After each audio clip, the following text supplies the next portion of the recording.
मध्य प्रदेश में उनकी सरकार जारी है, राजस्थान में भी सरकार जारी है, छत्तीसगढ़ में भी जारी है, तेलंगाना में जारी, सॉरी उल्टा बोल दिया। राजस्थान पर राहुल गांधी की जुबान फिसलने को बीजेपी ने तुरंत लपक लिया था, लेकिन सवाल यह है कि क्या इस गफलत की वजह राजस्थान से जुड़ा वो आंकड़ा तो नहीं जो पिछले 30 साल से जस का तस बना हुआ है। राजस्थान में साल 1993 के बाद से सत्ता बदलने का रिवाज है और 2018 के चुनाव में भी यही पैटर्न रहा था। 1993 में बीजेपी के भैरव सिंह शेखावत की सरकार को हटाकर 1998 में अशोक गहलोत पहली बार मुख्यमंत्री बने। साल 2003 में वसुंधरा राजे ने बीजेपी की वापसी करवाई, लेकिन 2008 में अशोक गहलोत ने उन्हें फिर से हरा दिया। साल 2013 में वसुंधरा दूसरी बार मुख्यमंत्री बनी और 2018 में मुख्यमंत्री की कुर्सी एक बार फिर अशोक गहलोत के पास आ गई। लेकिन एग्जिट पोल के रुझान बताते हैं कि इस बार ये रिवाज टूट रहा है और कांटे की टक्कर के बावजूद अशोक गहलोत वापसी कर सकते हैं। हमने तो जो काम किया कोरोना के अंदर, बिलोड़ा मॉडल हमारा दुनिया में पहुंच गया। ट्रांसफर मैनेजमेंट, कोई भूखा नहीं सोया, इंश्योर किया सबको हम लोगों ने इमदाद। तो क्यों नहीं यहाँ पर उसके अलावा इतने काम हुए हैं। 25 लाख का बीमा हो गया, यहाँ पर ओपीएस लागू हो गया, सोशल सिक्योरिटी में हमने 30 स्कीमें दी है, कोई सोच नहीं सकता। महंगे ना शिविर चलाए हम लोगों ने, साथ गारंटी दी है।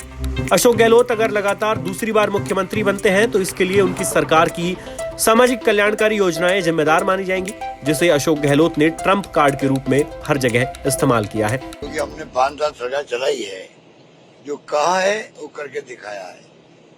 10 गारंटी दी हम लोगों ने महंगे राज शिविरों के अंदर। महंगाई को देखते हुए तो आपको आश्चर्य होगा, 1 करोड़ 80 लाख परिवार आए कैंपों में लेने के लिए।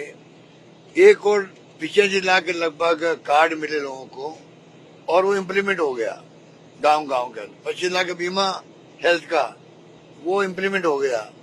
तो आप सोच सकते हैं विश्वास किस पे करेंगे।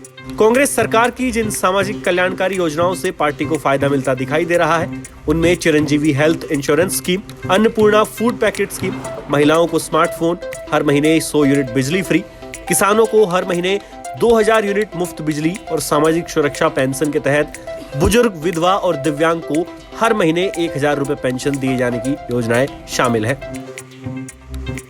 बीजेपी के घोषणा पत्र से युवा और महिलाएं आकर्षित तो हुई, लेकिन एग्जिट पोल के रुझान से लगता है कि कांग्रेस की घोषणाओं और उनकी सरकार की डिलीवरी से बीजेपी पार नहीं पा सकी। और अगर आपकी सरकार आई तो क्या आप गारंटी दे सकते हैं कि इसके बाद कोई पेपर लीक नहीं होगा? अभी भी आजीवन कारावास हमने कानून बनाया है, उसके बाद में कोई पेपर लीक नहीं हुआ है। तो और मुद्दा उठता है विमेन सेफ्टी का।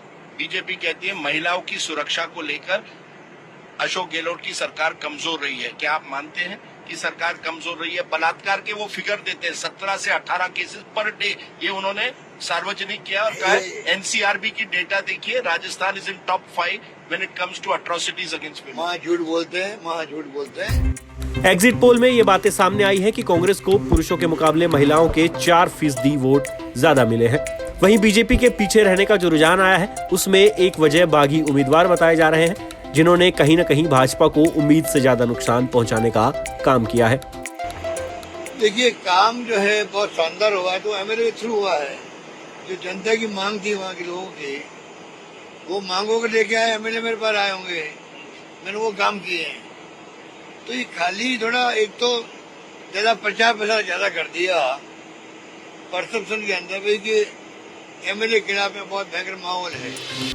तो एग्जिट पोल के अनुमान इस बात की ओर इशारा करते हैं कि अशोक गहलोत की सरकार जनता तक अपनी योजनाओं की डिलीवरी बेहतर तरीके से करने में कामयाब रही है। जनता ने भी वर्तमान में मिल रही सरकारी योजनाओं को भविष्य के वादों पर तरजीह दी है।